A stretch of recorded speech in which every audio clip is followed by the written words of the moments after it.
Welcome to another interactive day on BizTrends TV Show Season 6, Dubbed Forward Thinkers. My name is Nnamdi. Follow this program on all social media platforms. Drop your comment, your thought, and questions, and then we'll be available to respond to each and every question that you send to us on our platform. Many thanks to my sponsors, NPRA, National Pensions Regulatory Authority. They are reminding you, if you're an employee, you are an employer. Remember that your contribution is going to give you a stress-free life during your retirement age. So don't forget to start contributing now. And many thanks to Leaf Tomato Paste. In this festive season, whether you're a man or a woman, if you're cooking, the best tomato paste I recommend for you to go and buy is Leaf Tomato Paste. It's really good and it will make your food healthy and delicious. Many thanks to GHOne. They also give you the best policy advice in terms of insurance. So don't just walk in there. You might not get a good deal, but when you call Dr. Gideon Amenyedo, I'm sure he'll be right there to help you on what is good and which policy is right for you. I'll be right back.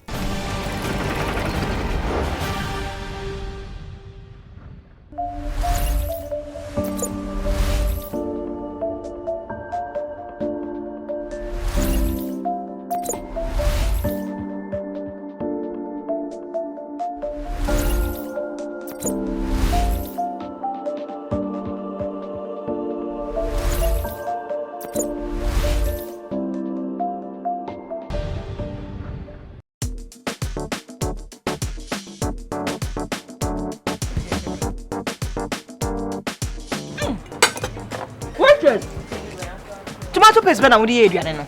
I don't want to leave tomato paste in Ghana. Ah!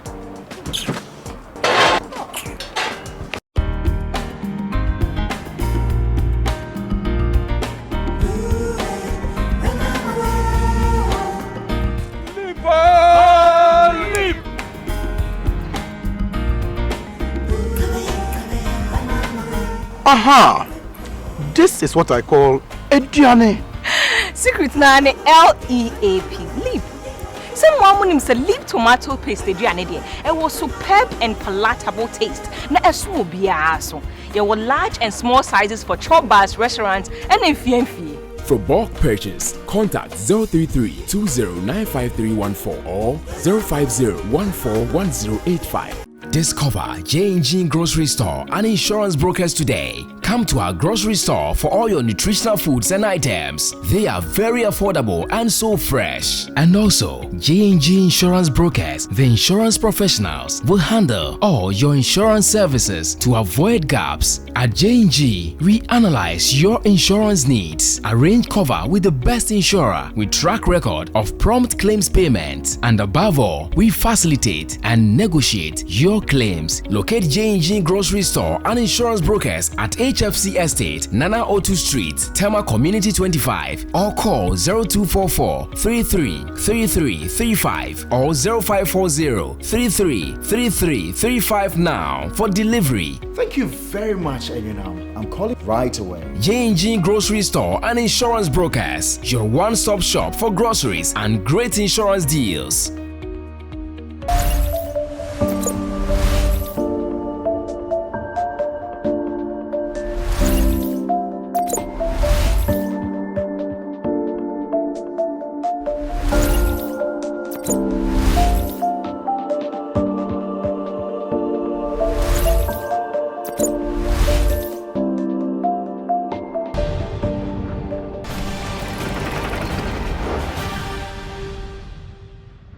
Doctor, thank you so much for joining me. It's a pleasure. You're welcome to Ghana. Thank you very much. It's good to see you. So, it has been said that most business owners do not start business based on research, but just observing Kofi or Ama, who is into a restaurant or who is into a boutique, and because business is moving, he or she assumes that, okay, I think I can also do well in this line of business. And as a result, most of them tend to fail. From your perspective, your engagement with entrepreneurs all over, what is your take on this assertion? Sometimes, let me start by saying that's perceived misperception, so to speak, if I can use the phrase twice in one sentence. Starting out after research doesn't necessarily equate. In my research on entrepreneurship, I've identified, and it's already confirmed in literature, there are two variants, two dynamics in entrepreneurship. One is necessity-driven, and the other is opportunity-driven. So the opportunity-driven is probably the camp you refer to, where you say somebody's just doing it, join the bandwagon. Necessity-driven is because you haven't got a choice. Right. You get in there, you got to do something to feed your family. Right. So you can imagine someone that's been working 9 to 5 and probably gets made redundant. Where do they go? Right. You know, you've got to find an alternative source of income. So that's necessity pushing into business. You haven't got time to do the prior research to set it up. Who's going to pay the bills while you're awaiting your research outcomes? Right. So try your luck if absolutely. So we need to get the perspective and get a sort of appropriate balance. Okay. Right. From your observation again, there are a lot of business here ongoing in Ghana. We have those who are into shoemaking. We have those who use the African print for costumes. We have the restaurant people, production-wise, agric. Which business do you think that works more for our kind of jurisdiction? That's an interesting question. There's no recipe for thriving business. I've become some kind of enthused with the creative industries. When you talk about arts, crafts, music, entertainment, I love that sector. I picked up a bid. Whoever made this, bless him or her. You know, these are sort of things you kind of mainstream. But more importantly is that we need to find ways of making agriculture cool again. Because get youths involved in agriculture and whatever agriculture can offer, especially in this day and age of digitalization, agri-tech is trending. Anything that can plug into that food sustainability and sustenance. Getting the youth to realize that you don't have to be white collar, mainstream or high tech per se, but you can actually leverage on that food provision at the agricultural sort of level. Right. So that would probably be a priority area for me. Okay, I agree. Absolutely. A lot of entrepreneurs or business owners are looking forward, aspiring to moving their business or opening other branches in different continents. From your observation or experience, what would you say we need to put in place first, the factors, the basics, before considering moving your business to a different continent? That's interesting, and it's also sector specific, depends on what sector you're in. Right. So let me just give you one instance of still coming back to the food sector. So there's this very major eatery in Nigeria called Mama Cass. So Mama Cass, by the time I did the research on antimony and I published it alongside Mama Cass, looking at women owned by women, antimony owned by women, entrepreneurship in sub-Saharan Africa based on the food sector, the restaurant sector. So that model was interesting because her daughter was actually based in London. So it was very easy to find premises and rebrand using leverage the Mama Cass name, and it felt like Mama Cass was actually expanding into the UK. But the daughter is married in London and is interested in running a business and needed a name to trade with and decided to morph it. So that's one sort of dynamic. I'm not too sure they'll be so pleased to hear that little inner secret. But the other thing you need to think in terms of is that there's also this misperception that small businesses want to grow. It's not always the case. Not every small business wants to internationalize. But if they do, if a small business in Ghana wants to internationalize, for instance, please, you're welcome to Dundee. And especially if your internationalization has to do with transporting Guinness from here, so that I can have Guinness to drink in Dundee. So that's very important. So some of these sort of networks, you become a distributor. Talking about Guinness, I published a paper on Nigerian Guinness in 2009. And I realized that they had a major distributor, a sole and major distributor called Cato Enterprises. So I was just thinking in terms of, say, Guinness Ghana, probably encouraging or putting out some kind of tenders for any small business to take advantage of mainstreaming their services or whatever the case may be. So these things tend to vary. Another option could be in terms of, I don't know if you use agents for admissions recruitment. Because agents, many universities in the United Kingdom tend to use agents to source students because they don't know where the students are. The agents are usually local agents that know where the students are coming from. They can arrange the pipeline for a fee. So they process the information, share everything, do the road shows and you name it, and universities benefit from that. So that's another potential sort of area. But then again, what you need to do when it comes to that sort of internationalization, maybe some research is needed. Okay. Not for the necessity. This is not necessity driven, but more like opportunity driven. Right. What's your take on franchising? Franchising is a tricky business. Okay. Sometimes it goes wrong. Okay. And other times it works well. Right. And sometimes the franchisee actually becomes competition. For the main company? Absolutely. Why not? You can't keep serving somebody and giving them royalties because they showed you some business formats that you've learned over. You've learned the ropes over the. You can run. You've grown up. Yeah. Yeah. It's just like family. When the kids grow up, they leave home. Right. So that's how it is, really. Okay. So then same goes for joint ventures or some kind of strategic partnerships. Right.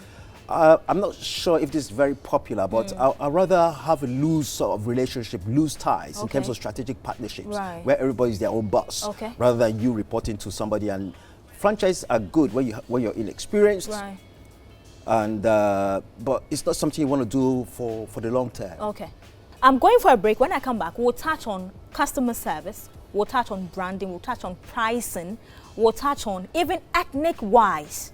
How much role does this key things element play in me considering to start a business in Scotland or UK?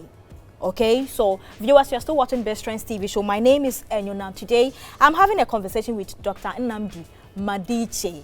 I have to relax to pronounce that one before I bite my tongue. He's a senior lecturer in marketing at the Dundee Business School in Scotland, and he's seated with us, throwing more light on what you need to consider before planning or thinking or considering moving your business to a different continent to start. It is easy, it is possible, but you have to get this fact right. I'm going for a quick break. I'll be right back. Stay with me.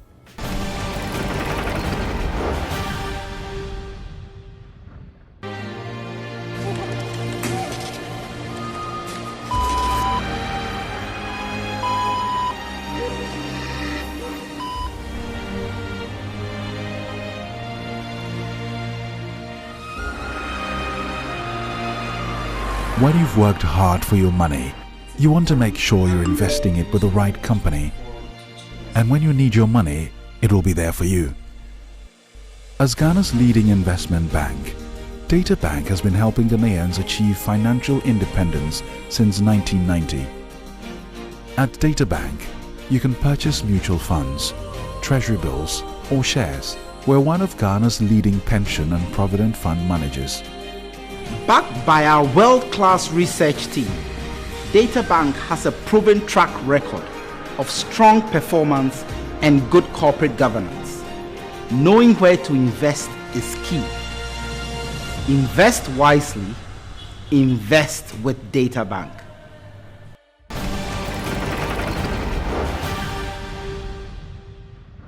I'm having a conversation with Dr. Madichie. Doctor, before we went on break, I mentioned a few elements: pricing, ethnicity, marketing, branding. How much of importance are this to a customer, a brand that wants to move to Ghana, to UK, or to Scotland? Let me discount ethnicity. Right. It's a subject I will return to. In terms of pricing, you need to think in terms of what purchasing power parity is. Okay. So the value, what's the value of, say, 10 CD in Ghana, in Accra, for instance, versus the value of that same 10 CD in, say, Nigeria or on the streets of London? Right. That needs to be borne into consideration. Okay. So I think one of the key things, you look at the value of the currency and not do a direct exchange of the currency. Okay. The weighted index of that particular currency needs to be taken into consideration. Very, very important. So for the pricing, because then again, you need to factor in the cost of transportation and whatever other factors come into it. Does branding have any influence in purchasing? To some extent, yes, it does. It depends. It depends on the level of involvement. I don't know how, for instance, let me use the video wearing. Yes. When you purchased it, was it in any bag, or it was just on the table and you picked this one, or how was it branded? I mean, for me, maybe here in Ghana, it's okay for customers to just pick it from the table directly. But over there in Scotland or UK or Nigeria, how do you think customers would want it to be packaged before they buy? It depends on where you want to buy. If you decide to go to a shopping mall, because we have flea markets as well. Okay. We have people set up tables on Saturday market. People sell stuff from the trunks of their cars. Okay. Even open up garages in front of their houses. So branding is not, it takes us back to the conversation about the involvement you have with the product from a consumer psychology point of view. So the high involvement products, branding does matter. Okay. When it comes to low involvement goods, usually lower ticket prices. Well, if something is less than £5 or something like that, the brand doesn't really matter to the customer in the UK. Right.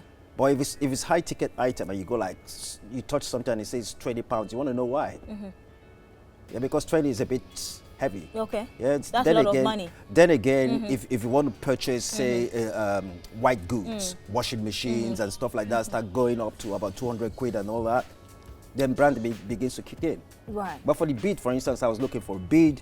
One of the first things I saw was Ghanaian colors. Okay. That was all I needed. Right. I didn't even want to know how much it was. Okay. What has been your experience so far with customer satisfaction? Customer satisfaction. That's a tough one. Customer service is much easier to comment on than customer satisfaction. Okay. Because sometimes customers are satisfied and you never know about it. Okay. So how about the customer service you've received so far? You've bought a few things, you've interacted with a few people. What's your take on that? One was a bit lousy this morning, actually. I'm not going to go into too much detail. I placed an order and it took forever for something that could have been finished in, say, 5 minutes max. Right. Took about 15. Right. There were no apologies because it was the norm. Customer service is not a quick fix. It's not easy. Okay. Yeah? So sometimes people get it wrong, but one of the key things about customer service that you need to realize when you've got it wrong and be apologetic about it. Okay. You try to retrieve a service failure situation. Very important. So that's how I'll leave that conversation for now. Okay. Let's look at competition. A lot of business owners fear competition. How key is that to a business that wants to move to a global market? Okay, let me start with that competition on a local platform, and based on my recent experience as well. Right. Okay. So I was in this kebab joint on campus, and there was another kebab joint not too far away from it. So much kebab there, but it was just on the street corner, under a tree. So the other kebab joint was in a very relaxed environment. Okay. Sitting area was there. And of course, what do you expect? The kebabs in that area finished quicker than the one on the street. Then before you knew it, because of the demand on that one, you realized that they were shipping kebab from that place, same kebab, to this place. Right. And I was going to my hang on, I mean, are these guys not competition? Competitors. So, but there is what you call co-competition. Okay. Cooperation and competition combined. Okay. Competition. Right. So you need to do that rather than both of you lose, you share the spoils. So that sort of arrangement tends to happen with a lot of small businesses. Actually, competition is healthy. It's healthy because within competition, there could be some element of collaboration that you don't see.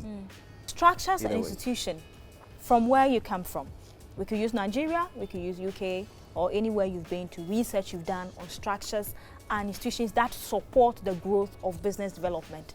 I don't know how much you've done here in Ghana to assess the help, how fast they come to the aid of business owners in terms of inquiries, in terms of service certification here and there. How is that like for you at the other end? Let me start with this end. That's fine. Something that really appeals to me and will make me keep coming back to my host institution, especially University of Ghana Business School. It's their entrepreneurial spirit and entrepreneurial flair. Right. Let me share a little secret with you.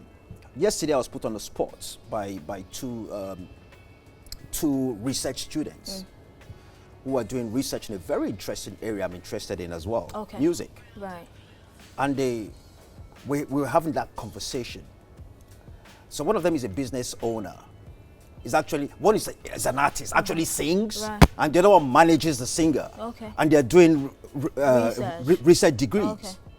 And I felt that was very interesting because it's the institutions, we're talking about universities especially, or any other vocational institution that needs to reach out in terms of business support or train practitioners And of course, be able and flexible to accommodate those that cannot do the 9 to 5 under university environment. Okay. Students don't necessarily have to be full-time students. So you can have part-timers. On the other hand, you can have short courses. On the other hand, you can actually mainstream your services, take it to the streets, because that gives you street credibility, as the case is. So it's very similar in the UK. Okay. In 1992, the government phased out polytechnics. Said that, okay, everybody has to be a university. We don't do polytechnics anymore. 10 years later, we're doing everything short of bringing back the polytechnics. Right. All in the name of entrepreneurship education, which is what the polytechnics were doing. Right. Because the graduates were hitting the streets, not being ready for work. So you're not getting hands-on attachments and stuff like that, where you can actually toy with the tools, be ready for work. You have all the theory, but you can't really get the job done. So entrepreneurship education has come back. Okay. Yeah, so that's polytechnics in the guise of entrepreneurship education. Right. That's my take on that. Okay. I'll be right back after this.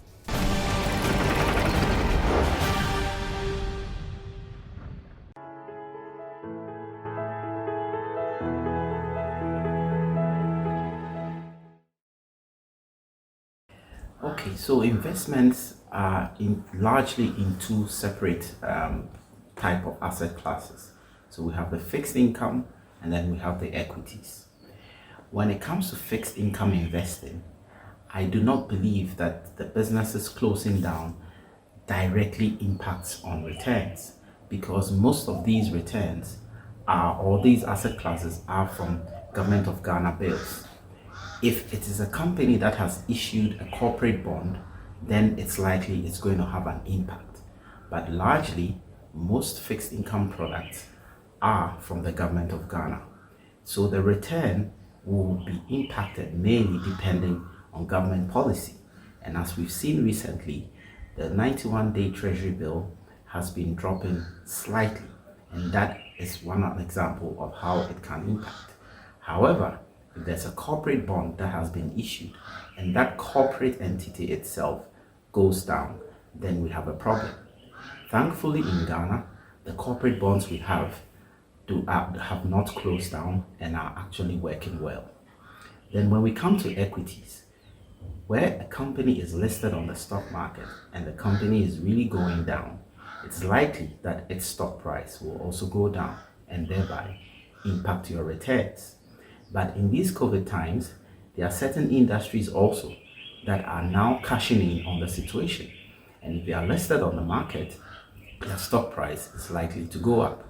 So an example of a company whose stock price could go up will be in the pharmaceutical industry, where there's a lot of demand for pharmaceutical products right now. There are even other companies who have had to change their production lines and are now producing things like hand sanitizers, which is an advantage. Unfortunately, if there's a company in hospitality, like in hotels, in airlines, then it's likely their stock price is going to take a beating. Thank you.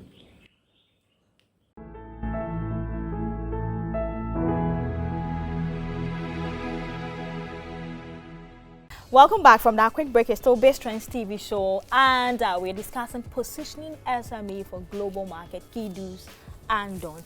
Quickly, before we touch on your presentation, so what should be the key do's and don't? Let's make maybe three each for an entrepreneur or a business that has aspirations of moving to a different continent. Right, so you probably want a list of 6 things, right. 3 on each side. Yeah. Right, okay, I'm going to make it 3 things. Okay. Because, and I'm going to use the allusion or analogy of a coin. Because if you get the do's right, then you know that if you don't get it right, that's the don'ts. So it's a flip side to that. Okay, right, that's fine. So one of the key things people need to realize, or small business need to realize, is whether you're operating at home or you have aspirations of going abroad, you need to be true to yourself. Okay. You need to remember what was the key driver. What's your essence of being? Why did you set up?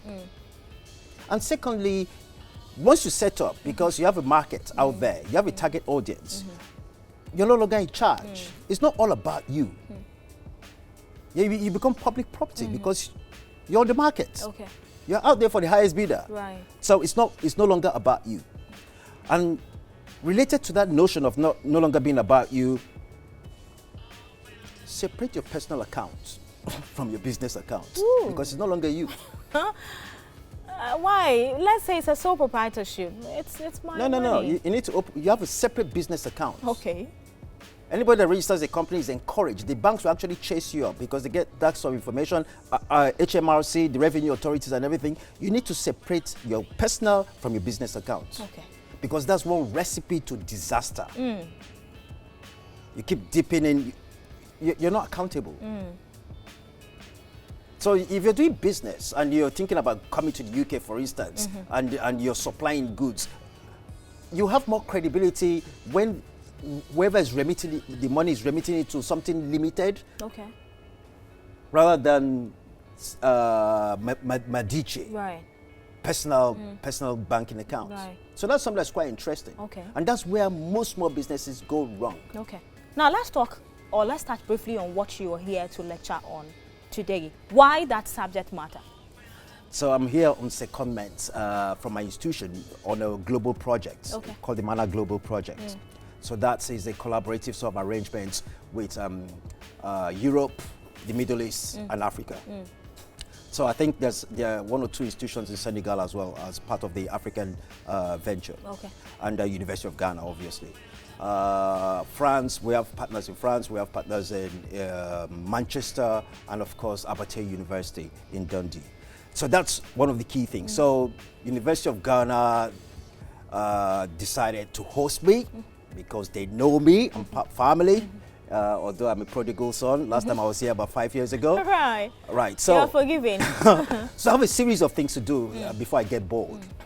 And that is collaborative sort of research, and I was asked to talk about the creative industries in Ghana by somebody that's quite close to me that probably knows my work, and I knew that he won't be breaking my neck by making me do that. Right. So it's an opportunity for me to share my past research in the area with a focus on film and music. Okay. And of course, the wider creative sector. Right. We'll be there to enjoy, learn, so that we can add up to what we are doing. But before we wrap up on our conversation, how do we find you?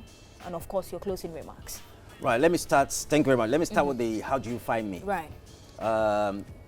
Not directly. Please contact University of Ghana Business School, my hosts. Yeah, they know where to find me, round the clock. In terms of what I should leave with entrepreneurs, one thing you need to understand as entrepreneurs is that being a small business owner is not the same as being an entrepreneur. Okay. People tend to mix the two. Right. Is there a difference between them? It is different. Okay. You can own a business and know nothing about the business. An entrepreneur is somebody that actually creates value. Okay? So we're looking at, that's one of the key, the debate is endless. Okay. So, but you can be both, actually.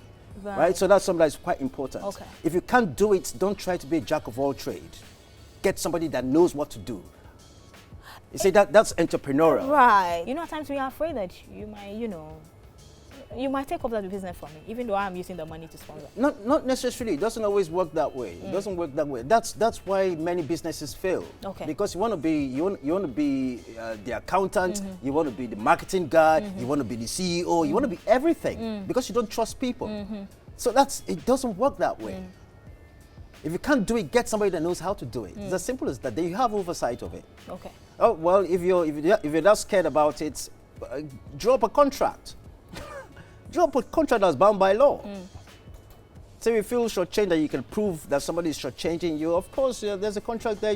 There's recourse to law, and that's where the government needs to come in. That's where the regulators need to be to enforce that contract and the terms of agreement of that contract. Right. Finally, do you see Ghanaian products easily selling where you come from? Oh yeah. Oh yeah, so many Ghanaian products. Anywhere you find, we tend to use the umbrella term African products. Because the Ghanaian community, especially London is cosmopolitan. Right. Ghanaian community and the Nigerian community in London is there's hardly anything that you have in Accra that's not in London, trust me. Oh, okay, I see. Then life is easy for you. Absolutely, absolutely. Okay, right. So, Doctor, many thanks for joining us on BizTrends. We really appreciate your time, and we hope to host you some other time when you're here in Ghana. And of course, do remember to invite us to Scotland too, So I'll also come and enjoy your food and everything you have there. That'd be great. Okay. That'd be great. We'll look Thank forward you very to much. that. Thank you so much for joining us. Really appreciate your time. My pleasure. So viewers, this is where we wrap up, or we draw the curtain on today's discussion, positioning the SME for global market, key do's and don'ts. He shared 3 of that. So if you're not doing the right thing, then the other side has to do with the wrong one you are doing. I believe you've been enlightened on today's conversation. My name is Nnamdi. Many thanks to my sponsors, NPRA, Leap Tomato Paste, J&G Insurance Brokers. Thank you to Kwame Showbiz Boutique for giving me this beautiful dress. I love red. I don't know why. Any day, anytime, I'll rock my red. And thank you to Diamond Cosmetics, she's on Facebook, and also to Becky for this wake up you've given me. And hey, if you have any comment, any questions, you have anything you want to share with BizTrends or Doctor, of course, just share that on our social media platform, BizTrends Show, on Facebook, Instagram, and Twitter. If you missed the episode, go on YouTube, BizTrends Show, and watch the episode. It is very important to keep up with information, keep up with the trend if you are an entrepreneur. Until next week, I'll come your way giving another powerful person to enlighten us on what is current in the line of business. Okay, then it's a bye for now. My name is Nnamdi. Enjoy your weekend. Thank you so much once again. Thank you very much. Right.